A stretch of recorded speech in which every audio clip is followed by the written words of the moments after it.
कि जब से मैं पैदा हुआ हूँ तब से आज तक किसी के गांव और घर में नहीं गया हूँ। यदि मैं तुम्हारे यहाँ नहीं जाता हूँ तो तुम्हारी बड़ी हानि होगी। मेरे लिए यही बहुत बड़ा असमंजस है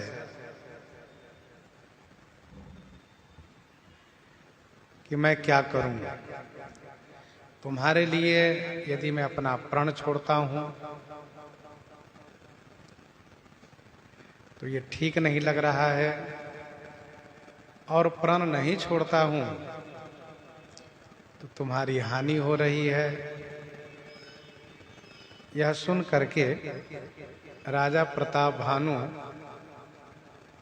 वेदोक्त नीति की बात कहने लगे। बड़े स्नेह लघुन पर करही, गिरि निज सिरहि सदा तृण धरही। बड़े स्नेह लघुन पर करही, गिरि निज सिरहि सदा तृण धरही। बड़े लोग हमेशा छोटों पर स्नेह करते हैं। बड़े लोग लघुन माने छोटों पर हमेशा स्नेह करते आए हैं। जैसे गिरि निज सिरहि सदा तृण धरहि। गिरि पर्वत सदा माने हमेशा अपने सिर पर, तृण धरहि माने घास को धारण करते हैं।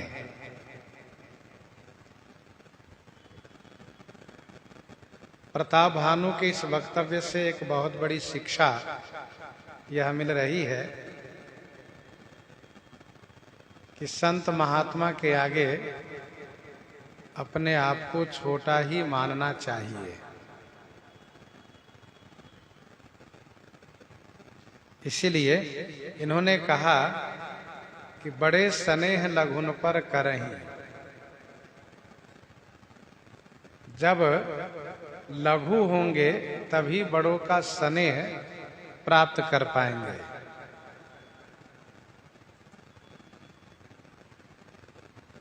पर्वत सबसे बड़े हैं और घास सबसे छोटा है, परंतु वह पर्वत घास को हमेशा अपने सिर पर रखता है।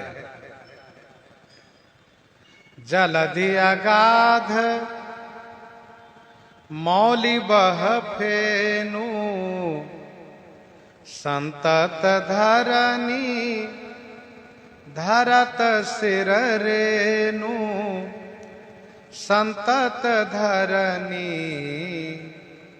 धरत सिर रेनु।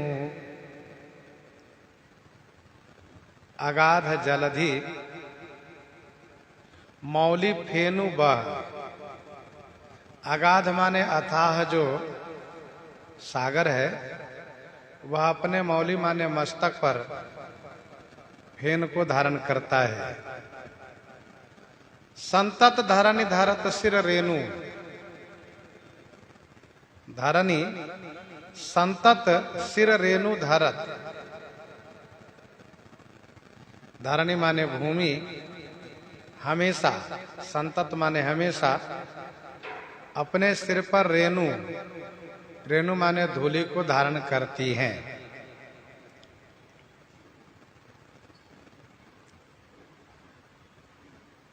पर्वत में सदा शब्द का प्रयोग है और धरनी में संतत शब्द का प्रयोग है, और ये दोनों पर्यायवाची है।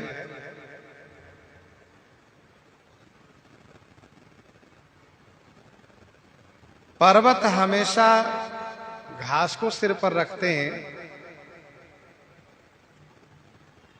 और भूमि धूलि को सिर पर धारण करती हैं हमेशा।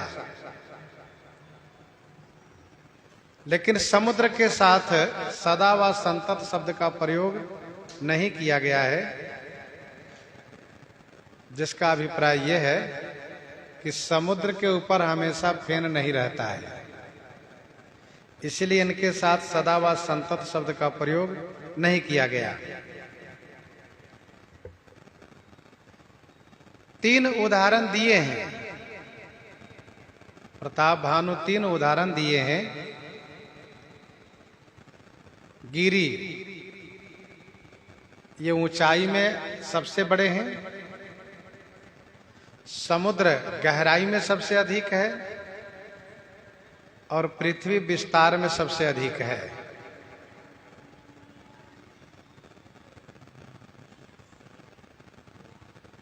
गिरि से नभ, समुद्र से जल और धरणी से थल, अर्थात जल, थल और नभ, इन तीनों में से एक एक का नाम प्रताप भानु लिए और कहा कि ये तीनों बड़प्पन में अपने आप में सबसे बड़े हैं, फिर भी छोटों पर हमेशा स्नेह करते आए हैं। पर्वत घास को अपने सिर पर धारण किए हैं, समुद्र सिर पर फेन धारण किए हैं और पृथ्वी अपने सिर पर धूलि को धारण किए हैं। ऐसा कहने पर प्रताप भानु में ढिठाई पाई गई, बहुत बड़ी धृष्टता पाई गई, अर्थात मेरे सिर पर तुम बैठना चाहते हो। इसीलिए प्रताप भानु तुरंत चरण पकड़ लेते हैं कि महाराज मैं तो आपका सेवक हूं, आपके श्री चरण की कृपा में हमेशा चाहता हूं। अस कही गहे नरेश पदा, स्वामी हो कृपाल, मोहि लागी दुख सहिए प्रभु,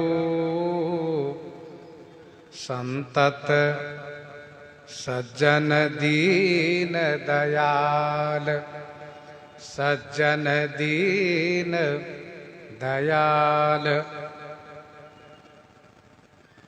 अस कही गहे नरेश पद, नरेश राजा प्रताप भानु ऐसा कह करके पद गहे माने चरण पकड़ लिए और कहा हे स्वामी, हे कृपालु, आप मेरे ऊपर कृपालु हो जाइए, अर्थात आप मेरे ऊपर कृपा कीजिए। हे प्रभु, हे सज्जन, हे दीन दयालु, मोहि लागी दुख सहिए, मोहि लागी अर्थात मेरे वास्ते आप दुख को सहन कीजिए। मोहि लागी दुख सहिए प्रभु, सज्जन दीन दयाल।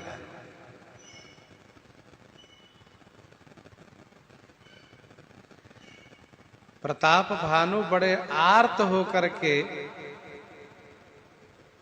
तपस्वी के चरण पकड़ लिए हैं। प्रताप भानु चाहते हैं कि किसी प्रकार से मेरे ऊपर महाराज कृपा करें। तो आर्त व्यक्ति इसी प्रकार से पांव पकड़ता है जैसे सहित सहाय सभित अति मानिहारी मन मैन, सहित सहाय सभित अति मानिहारी मन मैं न गहे सिजाई मुनि चरण तब कही सुठी आरत बैन।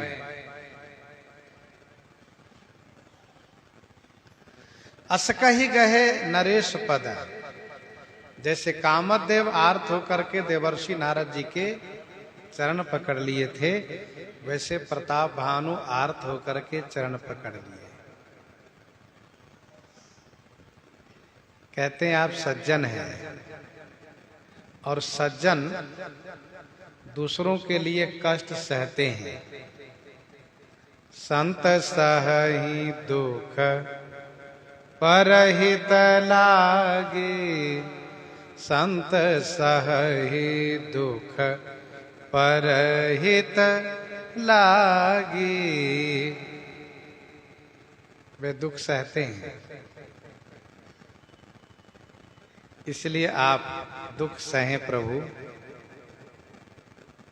आप दीन दयालु हैं, दीन जनों पर दया करने वाले हैं। कोमल चित्त दीनन पर दाया, इसलिए आप मेरे ऊपर दया कीजिए। इस प्रकार से राजा ने प्रार्थना किया। गोस्वामी जी महाराज आगे कहते हैं, जानी निरपहि आपन आधेना बोला, तापस कपट प्रवेना। जानी निरपहि आपन आधेना।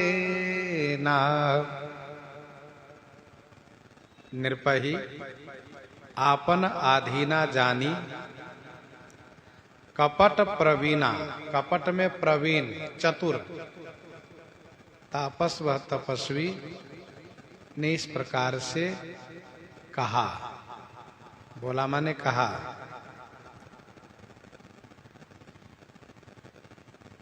कपटी मुनि एक बार अपनी महिमा परक बात कह करके चुप हो जाता है। कब तक चुप रहता है? जब तक कि उसकी वह बात मजबूत न हो जाए। राजा की श्रद्धा देख करके अपनी महिमा परक एक बात कह देता है, फिर चुप हो जाता है। फिर जब प्रताप भानु अनुनय विनय करते हैं, जब वह बड़ी श्रद्धा दिखाते हैं, तो फिर कपटी मुनि बोलता है। जब प्रताप भानु को अपने बस में देखा, अधीनस्थ देखा,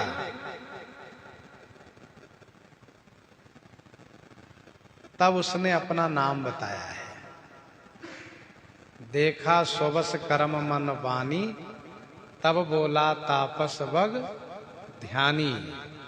नाम हमारू एक तनु भाई। फिर इसके बाद राजा की श्रद्धा को बढ़ने दिया, विश्वास को जमने दिया। फिर इसके बाद जब देखा कि राजा मेरे बिल्कुल अधीनस्थ हैं, तब वरदान दिया। वरदान दिया।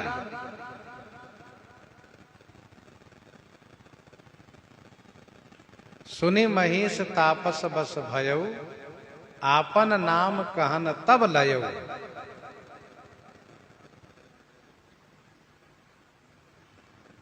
इसके बाद उनको रोका कि देखो मैं तुम्हें जानता हूं, और उनकी प्रशंसा किया, और फिर कहा वरदान मांगो। अब पुनः जब राजा को अपने अधीनस्थ देखा, तब ब्राह्मण को वश में करने वाली बात कहना प्रारंभ किया।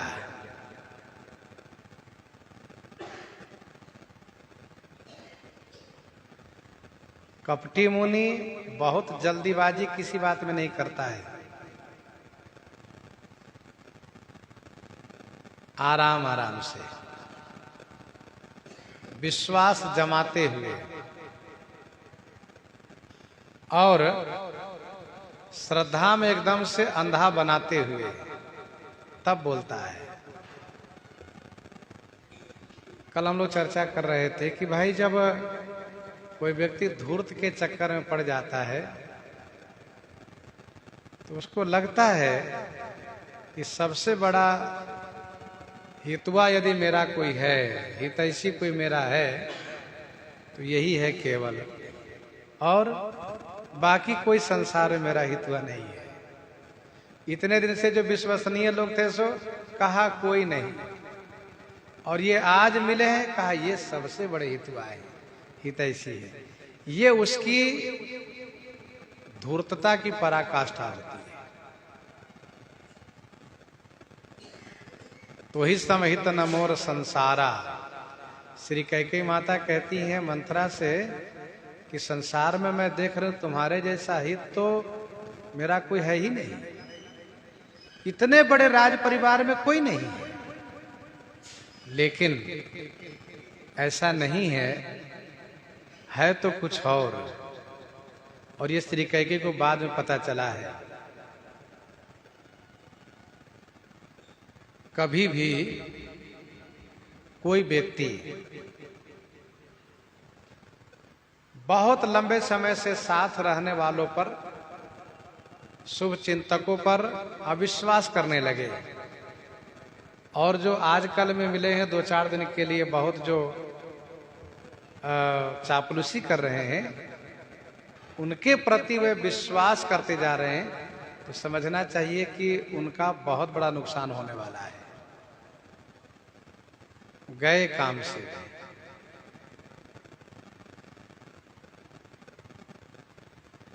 गोस्वामी जी कहते हैं कि यह कपटी मुनि कपट करने में बड़ा होशियार है, प्रवीणा है। मंथरा कहती है न, कपट चतुर नहीं होई जनाई। देखिए किस तरह से पाठ पढ़ा रही है। कपट चतुर नहीं होई जनाई, चतुर गंभीर राम माता। तो कहने का भाव यह है, कपट करने में बड़ा होशियार है ये। अब इन्होंने क्या कहा, सत्य कहूं भूपति सुनु तो ही, सत्य कहूं भूपति सुनु तो ही, जग नाही न दुर्लभ कछु मोही, जग नाही न दुर्लभ कछु मोही। हे भूपति सुनो तो ही सत्य कहूं। हे भूपति, हे राजन सुनो, मैं तुमसे सत्य कह रहा हूं। जग नाही न दुर्लभ कछु मोही, जगत में मोही माने मुझे कुछ भी दुर्लभ नहीं है। जग नाही न दुर्लभ कछु मोही, मेरे लिए जगत में कुछ भी दुर्लभ नहीं है।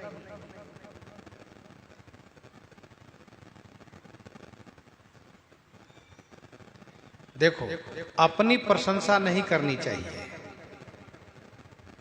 लेकिन सत्य बात बताने में कोई दोष भी नहीं है। राजन सुनो, तुमसे मैं सत्य कह रहा हूं, झूठ नहीं बोल रहा हूं, क्योंकि नहीं असत्य समपातक पुंजा, नहीं असत्य समपातक पुंजा। और फिर तुम्हारे ऊपर मेरी जो ममता हो गई है, तुम सुचि सुमति परम प्रिय, मोरे प्रीति प्रतीति मोहि पर तोरे। इसलिए मैं तुमसे सही सही बता दे रहा हूं, जगत में मेरे लिए कुछ भी दुर्लभ नहीं है, कुछ भी कठिन नहीं है।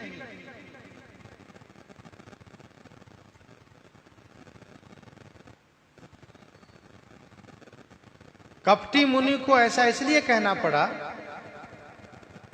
क्योंकि इसमें असत्य की संभावना है कि जग नाहिन दुर्लभ कछु मोहि, केवल एक ईश्वर ही पूर्ण काम है, केवल एक ईश्वर ही पूर्ण काम है। जीव को कोई ना कोई कामना अवश्य हो जाती है। इसीलिए उन्होंने कहा कि मैं तुमसे सही सही सत्य बता रहा हूं, जगत में मुझे कुछ भी दुर्लभ नहीं है। अब जब तुम इस प्रकार से शरणागत हो गए हो,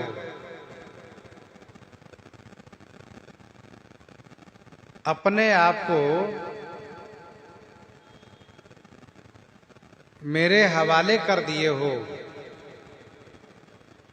तो मैं तुम्हारा काम करूंगा। मैं तुम्हारे लिए प्रण भी छोड़ूंगा। अवसी काज मैं करी हूं तोरा, मन क्रम बचन भगत तै मोरा। अवसी काज मैं करी हूं तोरा, मन क्रम बचन भगत तै मोरा। अवश्य काज मैं करी हूं तोरा। मैं, तोरा माने तुम्हारा, काज माने काम, मैं तुम्हारा काम अवश्य करूंगा। क्योंकि तै मन कर्म वचन मोरा भगत, तुम मन से, कर्म से, वचन से मेरा भक्त जो बन गए हो। अवश्य काज मैं करी हूं तोरा, मैं तुम्हारा काम अवश्य करूंगा।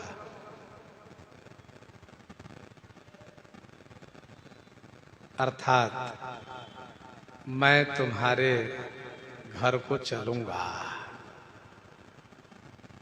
प्रताप भानु बड़े खुश हो गए। जय हो दीन दयालु कृपा सिंधु, आपकी जय हो। कपटी मुनि ने कहा कि मन से, कर्म से और वचन से तुम मेरा भक्त हो। स्वामी हो कृपाल,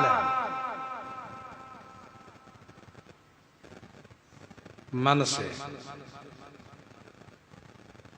कर्म से अस कही गहे नरेश पद, कर्म से पांव पकड़ लिए, और वचन से बड़े स्नेह लघुन पर करही, गिरनिज सिरन ही सदा तृण धरही।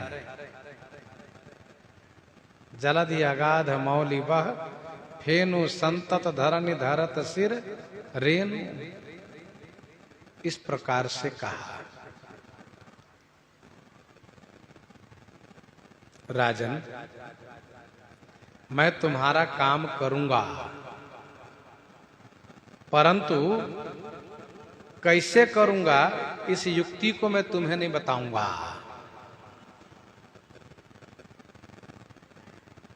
क्योंकि युक्ति छुपानी चाहिए। जोग जुगुति तप,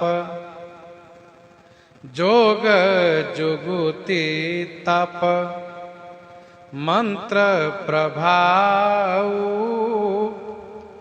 फलई तब ही जब करिए दुराऊ। फलई तब ही जब करिए दुराऊ।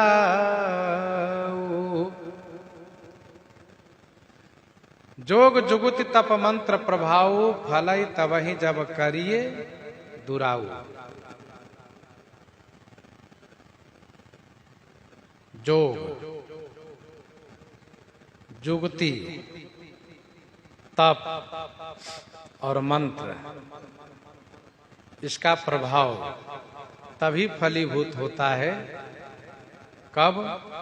जब करिए दुराऊ, जब इसको छुपाव करें।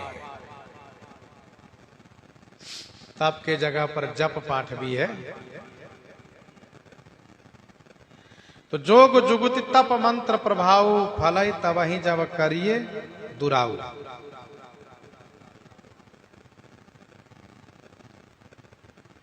ये सब छुपाने की वस्तु है। देखो भाई, जुक्ति का कोई ग्रंथ नहीं है। किसी भी कठिन कार्य को सुगमता से कर लेने की कला, यह उसके बुद्धि की विशेषता है, बुद्धि की कुशलता है। वह अपने अनुभव से उस कार्य को संपादित करता है, वह जुक्ति है। जुगुति विभीषण सकल सुनाई। अब ये जुक्ति विभीषण के पास है। साधुओं की अपनी जुक्ति होती है। साधुओं में यह कहावत है, जुक्ति से मुक्ति हो जाती है, जुक्ति से मुक्ति हो जाती है। अर्थात अपनी बुद्धि की कुशलता से किसी काम को बना लेना, जो काम कठिन है वह जुक्ति परक है।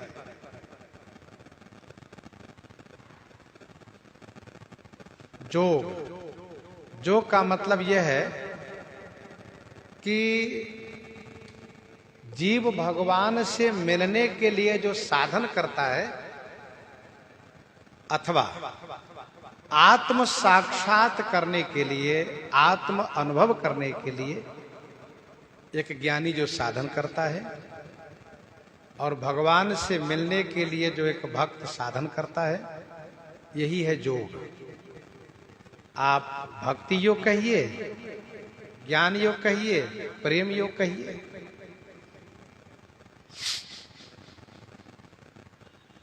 जोग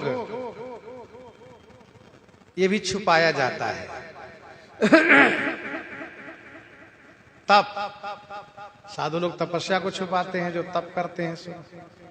मंत्र को भी छुपाया जाता है, मंत्र को गुप्त रखा जाता है, और शुद्धता के साथ, पवित्रता के साथ मंत्र को गोपनीयता पूर्वक जाप किया जाता है। तो जोग, जुगति, तप और मंत्र का प्रभाव तभी फलता है जब इसको छुपाव किया जाता है। योग छुपाया मारीच, योग छुपाया मारीच।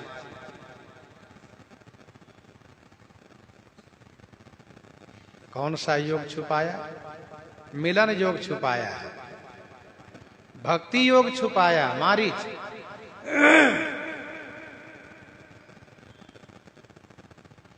मनयति हरस जनावन तेहि, आजु देखी हूँ परम सनेही,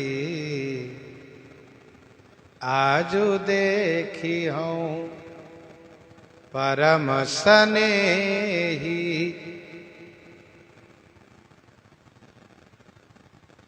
छुपा रहा है।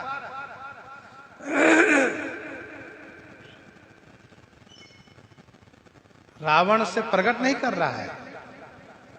सोच रहा है यदि प्रकट होगा तो यह मुझे मार डालेगा।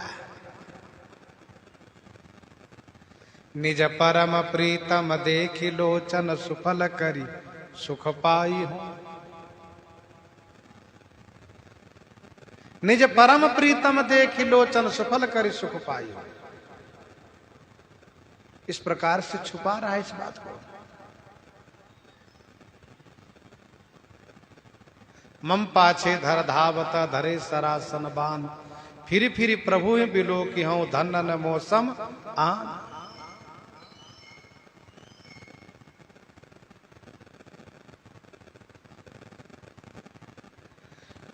तो योग छुपाया है मारीच, युक्ति छुपाई है भगवान श्री राम जी ने। उसी प्रसंग में सब स्पष्ट प्रमाण मिल रहा है। युक्ति भगवान श्री राम जी ने छुपाई है। यहाँ राम जैसी जुगति बनाई, सुनहु मां सो कथा सुहाई। यहाँ राम जैसी जुगति बनाई, सुनहु मां सो कथा सुहाई। मारीच भक्ति योग रावण को नहीं जानने दे रहा है। श्री राम जी असुर संहार की युक्ति बना रहे हैं, तो इस युक्ति को लक्ष्मण जी को नहीं जानने दे रहे हैं। लक्ष्मण हूं यह हमारा मन जाना, जो कछु चरित रचा भगवाना।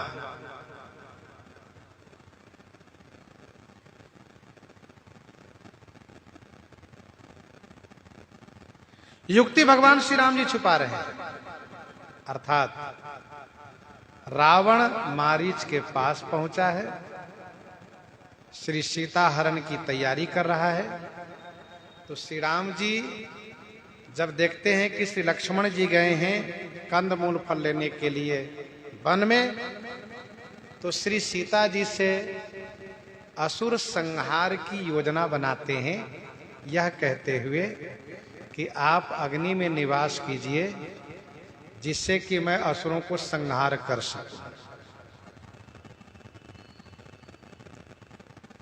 और श्री राम जी ने जैसे कहा, श्री किशोरी जी ने उसे तुरंत क्रियान्वित भी किया। इसको कहते युक्ति।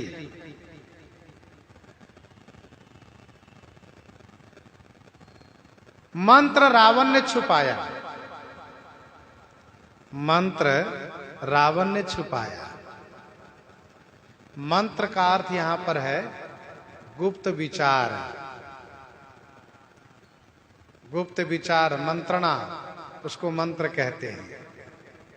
कह लंकेश मंत्र लगी काना, कह लंकेश मंत्र लगी काना। विभीषण जी क्या श्री राम जी कान में मंत्र दे रहे हैं? नहीं, मंत्र का मतलब विचार, गुप्त विचार दे रहे हैं, सलाह दे रहे हैं।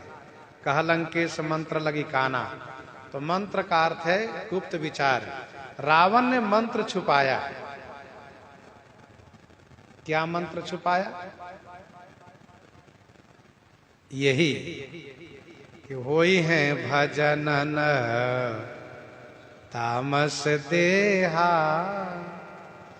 होई है भजनन तामस देहा, मन कर्म वचन मंत्र दृढ़ येहा, मन क्रम वचन मंत्र दृढ़ येहा, हुए हैं भजन तामस देहा। सुपनखा के द्वारा श्री लक्ष्मण जी के हाथ से सुपनखा का नाक कान कटना, बदला लेने के लिए गए हुए खरदूषण को सेना सहित संहार हो जाना, यह सब सुन करके, सुपनखा द्वारा यह सब सुन करके रावण सुपनखा को समझा करके महल में जा करके सोचता है, विचार करता है, खरदूषण को मारने वाला कोई साधारण पुरुष नहीं होगा, क्योंकि खरदूषण मोहि सम बलवंता तिनहि को मारे बिनु भगवंता। तो क्या भगवान का अवतार हो चुका है? एक बार विचार अंदर से होता है कि हाँ, लगता है हो चुका है। तो रावण इस मंत्र को छुपाता है कि मैं उनसे विरोध करूंगा और उनके हाथ से मर करके मुक्ति प्राप्त करूंगा, ऐसा वह मंत्र विचार किया, गुप्त मंत्र विचार किया।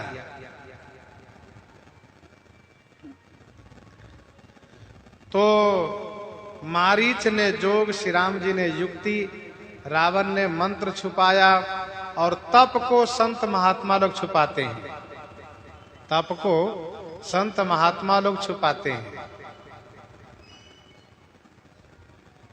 जोग जुगुति तप मंत्र प्रभाव फलई तब ही जब करिए दुराऊ।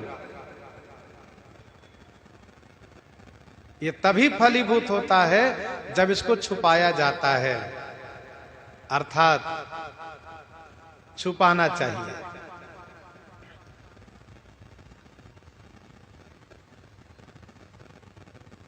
इसके बाद फिर कपटी मुनि कहता है,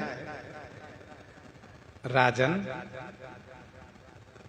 जौन रे समय करऊं रसोई, तुम्ह पर सहु मोही जान न कोई। जौन रे समय करऊं रसोई, तुम्ह पर सहु मोही जान न कोई।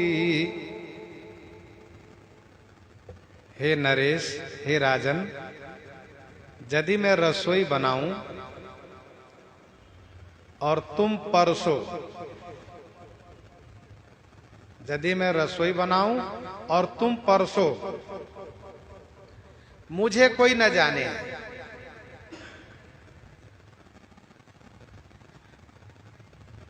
इस तरह से तुम्हारा काम बनेगा, इस तरीके से तुम्हारा काम बनेगा। हे नरेश, यदि मैं रसोई बनाऊं, यदि मैं रसोई बनाऊं और तुम पारस करो, तुम भोजन कराओ, मैं रसोई तैयार करूं और तुम पारस करो।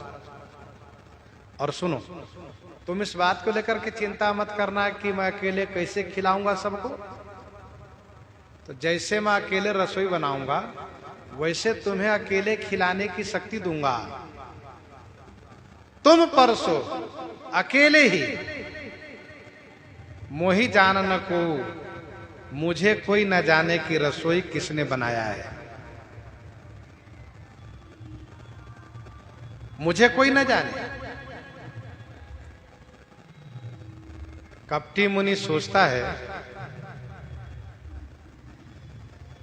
कि रसोई में यदि कोई आ गया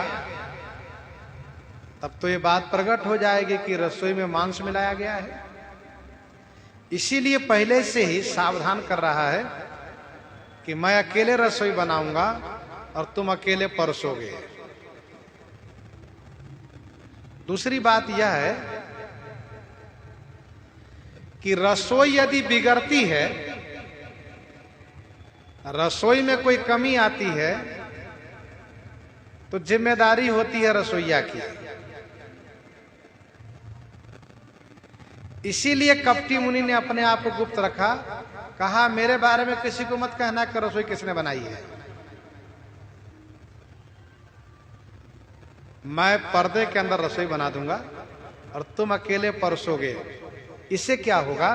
तो कपटी मुनि का आंतरिक विचार यह है कि जो परसेगा, जो खिलाएगा, वही उस रसोई के जिम्मेदार होगा। रसोई में गड़बड़ी हुई है तो इसके जिम्मेदार कौन है? रसोइया। तो जो रसोइया को पता ही नहीं किसने रसोई बनाई, तो कौन जिम्मेदार है? ये खिलाने वाला, अर्थात राजा प्रताप भानु। इसीलिए इन्होंने रसोई बनाने वालों को गुप्त रखा है। तो कपटी मुनि बहुत सोच समझ करके एक एक कदम बढ़ा रहा है। मैं रसोई बनाऊं और तुम ही परसो, मेरे बारे में कोई न जाने। कपटी मुनि ये भी जानता है कि राजा प्रताप भानु परोसना शुरू करेगा तो बहुत दूर तक परोसने की आवश्यकता नहीं पड़ेगी। तो कहा थोड़ा सा परोसेगा कि मेरा मित्र काल केतु आकाश में जाकर के आकाशवाणी करेगा, हे ब्राह्मणों आप लोग भोजन मत करो। क्यों? अरे इस भोजन में ब्राह्मण का मांस मिलाया गया है।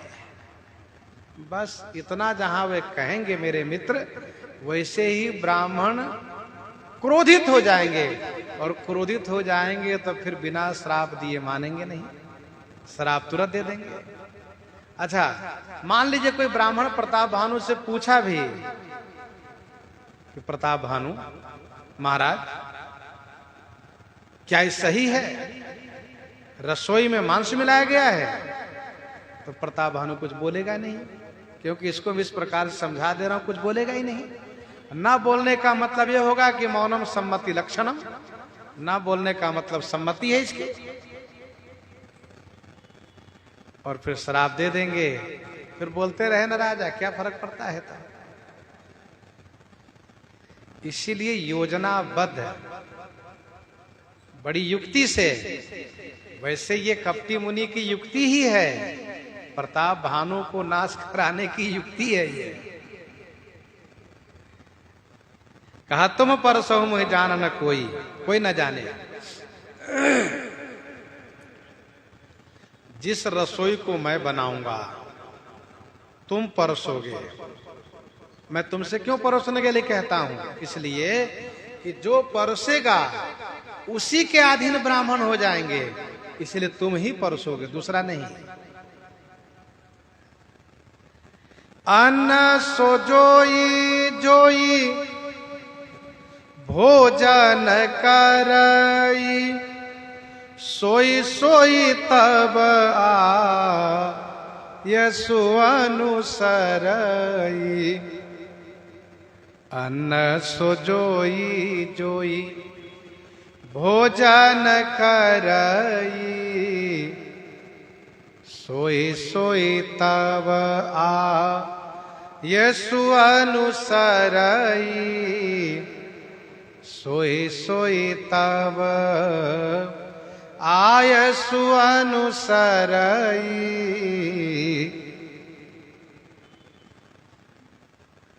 अन्न सो जोई जोई भोजन करई।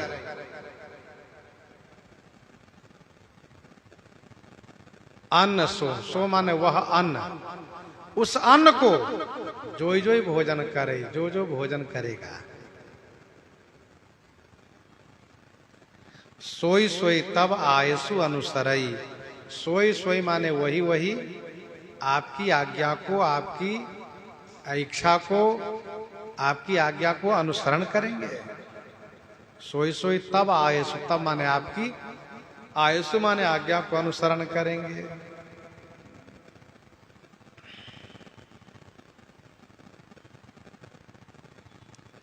अन्न सो जोई जोई भोजन करे।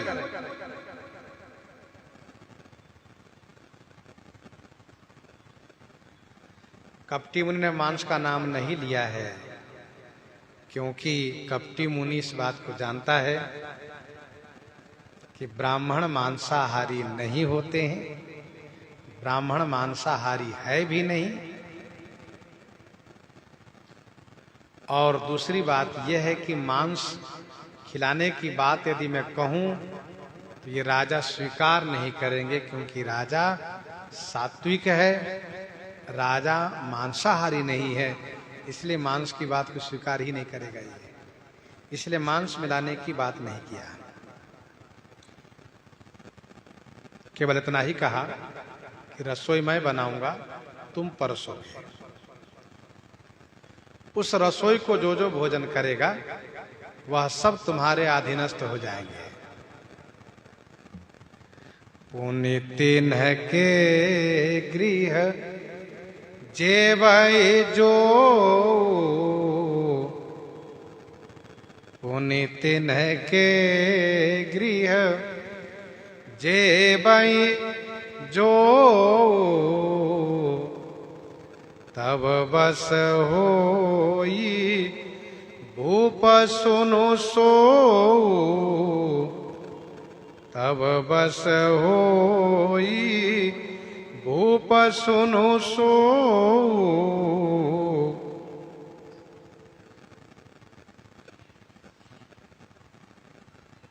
यह जुक्ति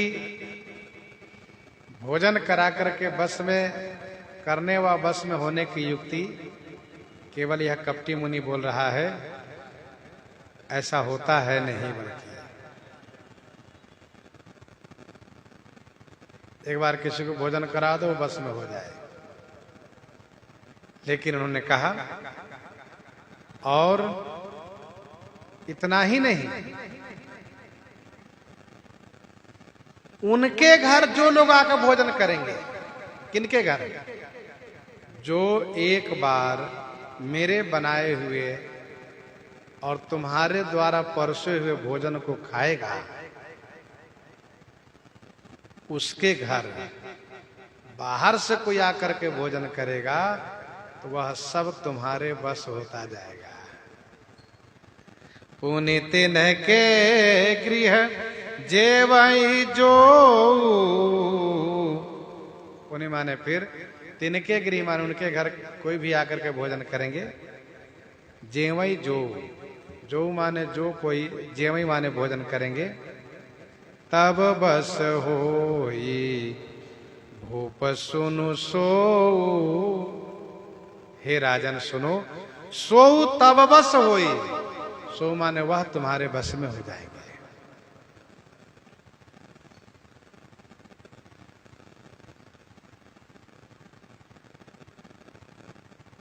अर्थात एक परिवार को भोजन करा दो, एक घर में भोजन करा दो, तो उसके घर में जो भोजन करते जाएंगे सब तुम्हारे ही बस होते जाएंगे। यह है मेरे द्वारा बनाए गए भोजन का प्रभाव।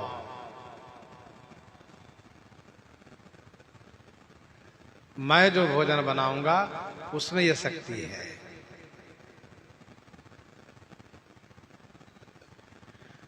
हाँ, थोड़ा श्रम आपको करना पड़ेगा परोस कर पवाना। प्रताप भानु ने कहा कोई बात नहीं महाराज, जब आप बनाएंगे तो आपकी कृपा होगी, मैं परोस के पवा दूंगा।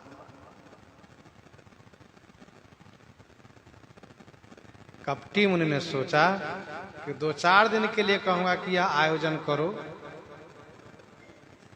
तो राजा को उतना आनंद नहीं आवेगा। राजा बहुत बड़े धनवान है, चक्रवर्ती सम्राट है, इसके लिए यह आयोजन 1 वर्ष का होना चाहिए।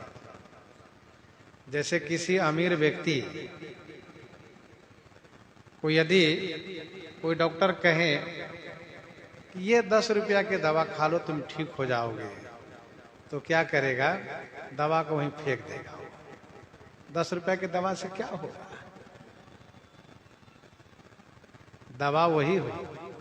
और यदि उसको कह दे कि देखो 100 रुपए की दवा है, ये खा लो ठीक हो जाओगे, तुरंत ले आएगा, हाँ ठीक है भाई, महंगा है तो काम करेगा ही। वैसे ही राजा प्रताप भानु के लिए 2-4 दिन के आयोजन, 1 सप्ताह, 9 दिन, 15 दिन का आयोजन उतना सुखद नहीं होता। इसलिए कपटी मुनि ने कहा, जाई उपाय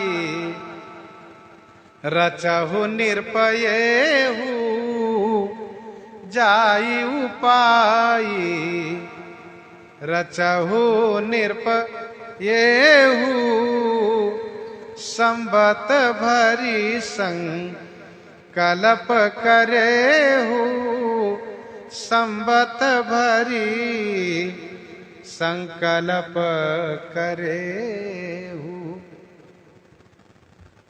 निरप, जाई माने जा करके, घर में जा करके यह उपाय तुम रचो, यह उपाय करो। संबत भरी संकल्प करेहु, संबत भरी माने 1 वर्ष के लिए तुम ऐसा संकल्प करना। संबत भरी माने 1 वर्ष के लिए ऐसा संकल्प करना।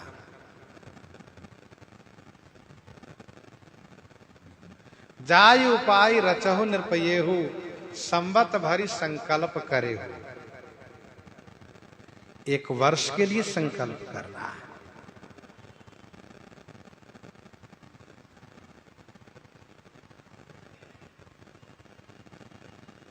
ब्राह्मणों को एक वर्ष के लिए भोजन का प्रबंधन किया जाता है। गुरुसन कई वर्षासन दिन है।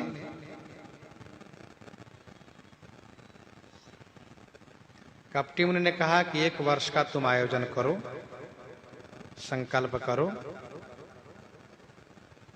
इसका आंतरिक अभिप्राय यह है कि एक वर्ष के भीतर ही राजा मर जाए, इसलिए एक वर्ष का संकल्प कहा करने के लिए। कपटी मुनि जान रहा है जिस दिन भोजन पवाना शुरू होगा उसी दिन इसको श्राप हो जाएगा, एक वर्ष के भीतर ये मर जाएंगे।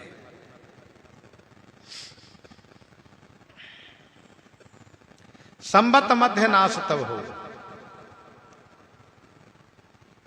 राजन, नित नूतन द्विज सहस सत, बरेहु सहित परिवार, मैं तुम्हारे संकल्प लगी, दिन ही करबी जेवनार, दिन ही करबी जेवनार। नित नूतन द्विज सहस सत, बरेहु सहित परिवार।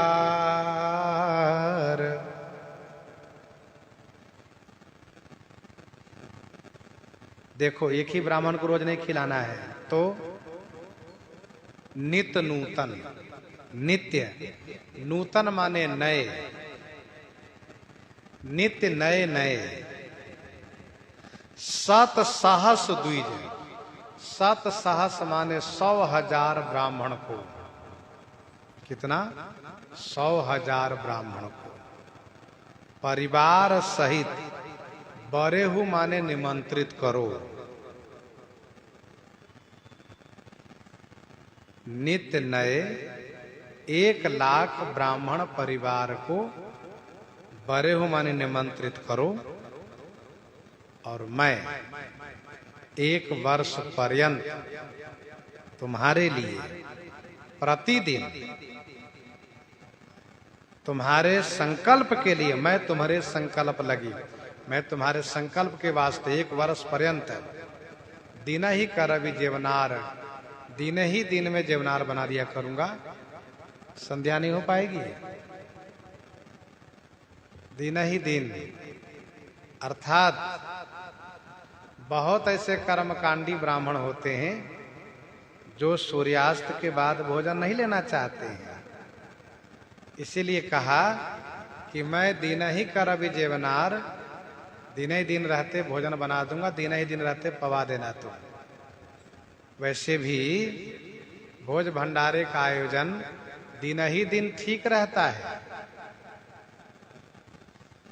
जिससे कि लोग समय से अपने घर पहुंच जाए वापस। मैं तुम्हारे संकल्प लगी, दिन ही करबी जेवनार। ऐसा लगता है कि उस समय में प्रताप भानु के कार्यकाल में उत्तम श्रेष्ठ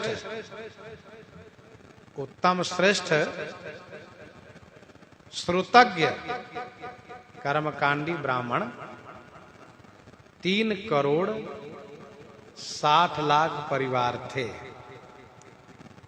3,60,00,000 परिवार थे, क्योंकि प्रतिदिन 1,00,000 परिवार को निमंत्रित करने के लिए कहा है। श्रेष्ठ ब्राह्मण परिवार को देखो, सभी जाति में उत्तम मध्यम सामान्य होते हैं। कपटी मुनि ने कहा कि उत्तम ब्राह्मण को निमंत्रित करना जो श्रुतज्ञ है, कर्मकांडी है और श्रेष्ठ है। अच्छा, एक परिवार में कितने सदस्य हैं उसकी गिनती नहीं करना है, परिवार में चाहे जितने सदस्य हो, एक परिवार अर्थात 1,00,000 परिवार, 7 सहस माने 100,000 परिवार सहित ब्राह्मण को निमंत्रित करना। अब एक परिवार में संभवतः 4 भी हो सकते हैं, 10 भी हो सकते हैं, 20 भी हो सकते हैं, चाहे जितने हो उसी अनुसार। अब आप जरा सोचिए कि 1,00,000 व्यक्ति का भोजन नहीं बनाना है, तो कम से कम 4, 6, 10 लाख के लिए तो भोजन बनाना ही है, उनको भोजन पवाना है।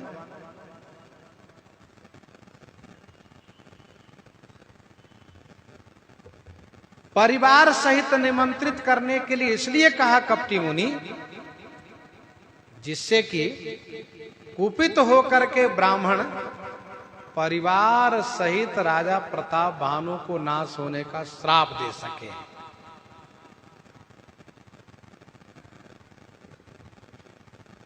और ब्राह्मणों ने कहा, छत्र बंधु तय विप्र बुलाई, घाले लिए सहित समुदाय, ईश्वर राखा धर्म हमारा, और जय हंसी तय समेत परिवार।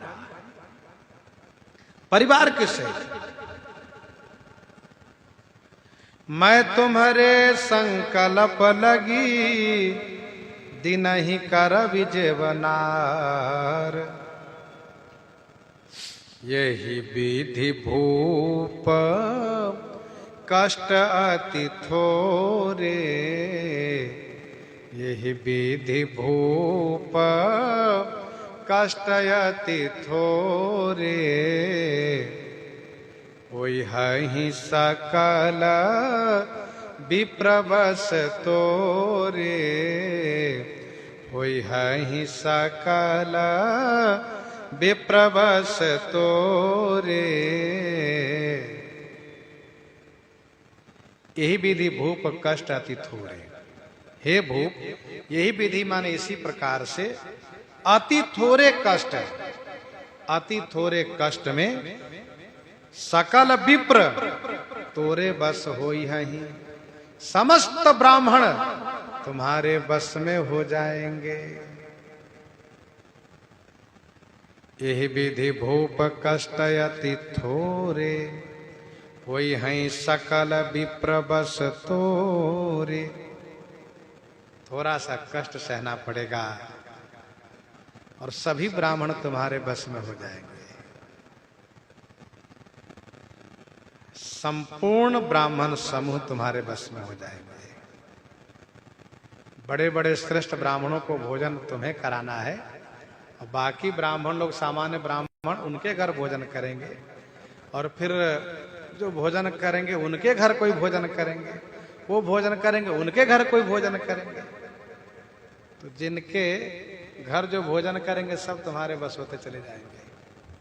अच्छा, एक दूसरे का संबंध है, एक दूसरे का संबंध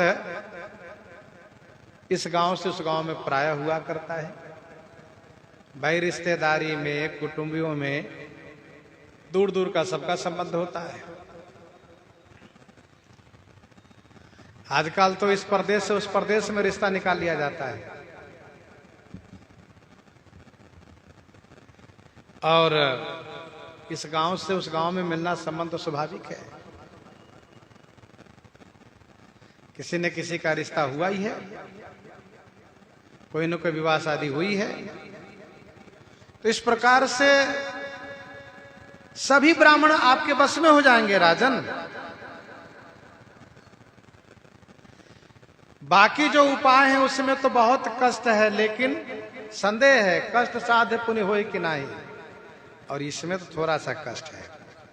और एक बात सुनो राजन, करिहहि विप्र, कौन ब्राह्मण? जो आपके यहां भोजन कर चुके होंगे वे ब्राह्मण। करिहहि विप्र होम मख सेवा, तेहि प्रसंग सहज ही बस देवा, तेहि प्रसंग सहज ही बस देवा, करिहहि विप्र होम मख सेवा।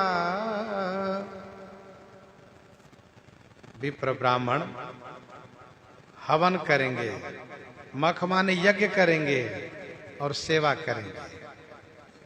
किनकी सेवा करेंगे? देवताओं की सेवा करेंगे। ब्राह्मण लोग हवन करेंगे, यज्ञ करेंगे, देवी देवताओं की सेवा करेंगे। ते ही प्रसंग सहज ही बस देवा, ते ही प्रसंग माने उस संबंध से, उस हवन यज्ञ सेवा के संबंध से देवता लोग सब आपके वश में हो जाएंगे। है ना बढ़िया बात? एक ब्राह्मण का भोजन कराओ, वह भोजन जो मैं बनाऊंगा वह ब्राह्मण तो बस में हो ही जाएंगे, उसके घर दूसरा कोई भोजन करेगा वो भी बस में हो जाएंगे। और वह ब्राह्मण जो हवन पूजा पाठ करेगा, भले वो हवन पूजा पाठ करें लेकिन सब पुण्य आपको मिलेगा। उन ब्राह्मणों का सभी सत्कर्म आपको मिलेगा और उस पूजा पाठ के परिणाम स्वरूप, फल स्वरूप देवता लोग सब आपके बस में हो जाएंगे, सब बस में हो जाएंगे।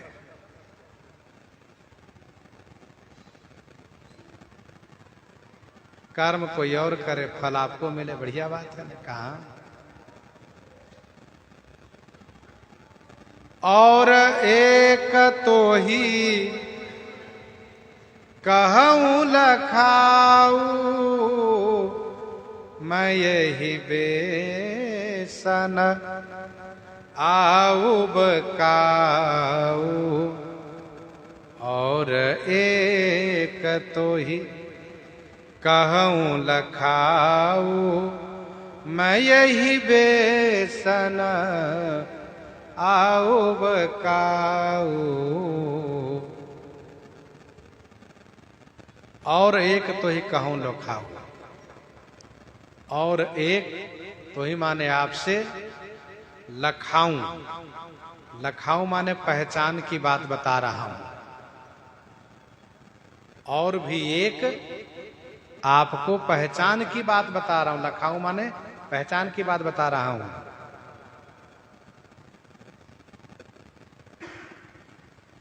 मैं यही बेसन आऊ बकाऊ,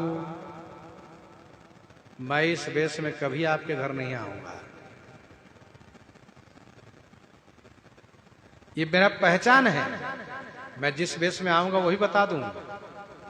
नहीं तो आप चक्कर में पड़ जाओ कि वहां तो गुरुजी इस प्रकार से तपस्वी वेश में मिले थे, यहां कैसे? इसलिए बता रहा हूं कि मैं इस वेश में कभी नहीं आऊंगा, मैं वहां तुम्हारे उपरोहित के वेश में आऊंगा।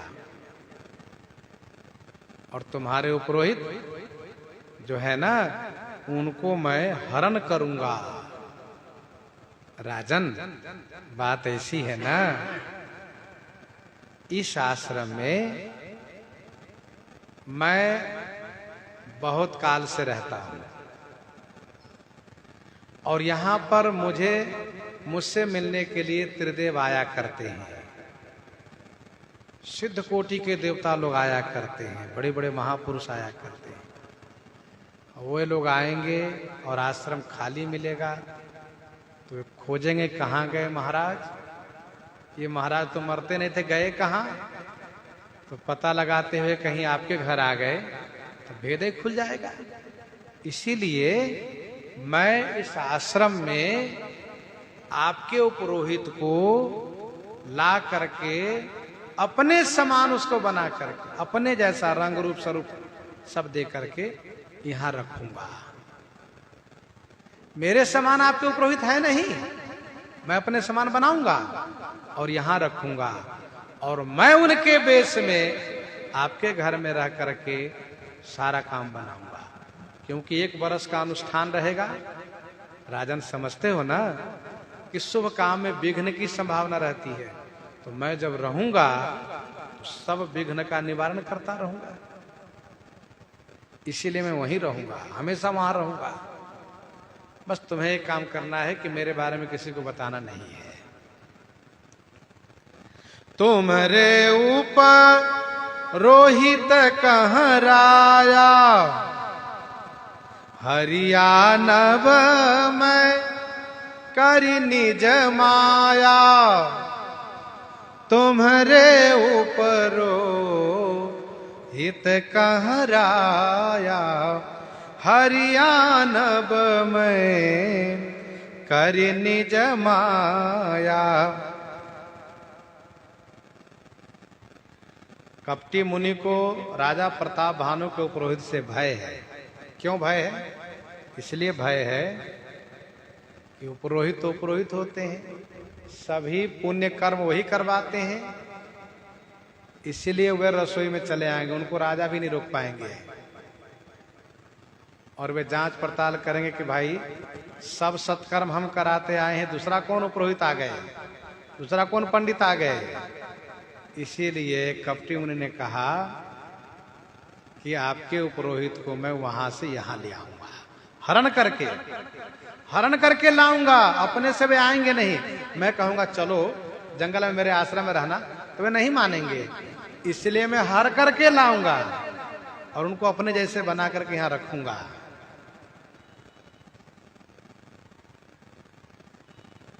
कपटी मुनि बातें बहुत बना रहा है, पर है अंदर से बहुत बड़ा धूर्त, धूर्तता पूर्वक बातें कर रहा है। हरियाणव में करि निज माया, मैं अपनी माया से हरण करके लाऊंगा। देखिए सबकी माया अलग अलग होती है, सबकी माया अलग अलग होती है। आपकी माया, अपनी माया, उनकी माया, उनकी माया, सबकी माया अलग अलग होती है। कैसे? गोस्वामी जी ने सबकी माया के बारे में कहा, मनुष्य की माया होती है यहां न लागहि राउरी माया, मुनि की माया होती है विधि विस्मय दायक विभव, मुनिवर तपवल किन्ह। विधि विस्मय दायक विभव, मुनिवर तपवल किन्ह। निशिचर की माया होती है, सही न जाई कपिन कै मारी, तब रावण माया विस्तारी।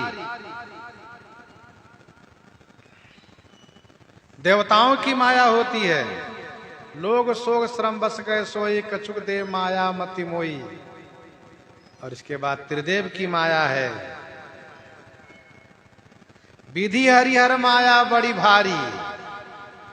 और इसके ऊपर सबसे बड़ी किन्हीं की माया है तो वो है सुनुखग प्रबल राम की माया। श्री राम जी की माया सबसे बलवती है, अति प्रचंड रघुपति की माया। तो सबकी अपनी अपनी माया है। कपटी मुनि ने कहा कि मैं अपनी माया से उनको हरण करूंगा।